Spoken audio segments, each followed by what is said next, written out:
US, UK, Canada, Australia, Ireland, Germany, France, మీరు ఏ కంట్రీకి వెళ్దాం అనుకున్నా opt for a experienced consultant.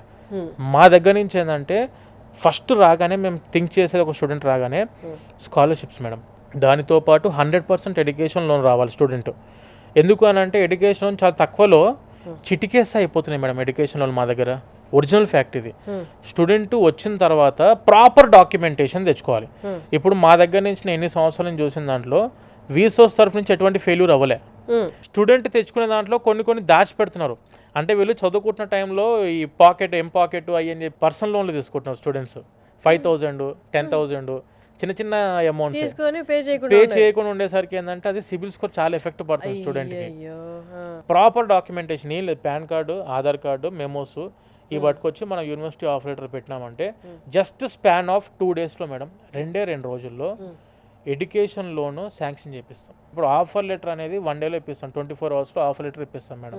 Offer letter రాగానే కింద గ్రౌండ్ ఫ్లోర్లో మనకి ఎడ్యుకేషన్ లోన్ ఇచ్చే బ్యాంక్ వాళ్ళ ఎంప్లాయీస్ ఉంటారు. డైరెక్ట్ కిందకి వెళ్ళిపోవచ్చు. ఆఫర్ లెటర్ సబ్మిట్ చేశారంటే మీ పాన్ కార్డ్ అవన్నీ చెక్ చేసుకొని జస్ట్ బేసిక్ సిబిల్ స్కోర్ కూడా 650కి తక్కువ ఉంటే మేడం ఎవ్వరు కూడా యాక్సెప్ట్ చేయరు. కానీ ఆ సిబిల్ స్కోర్ ఇబ్బంది ఉన్నా కూడా మనం ఇప్పిస్తాం. ఎందుకంటే ఫారిన్ బ్యాంక్స్, ఎన్బిఎఫ్సిస్ ఉన్నాయి మనకు.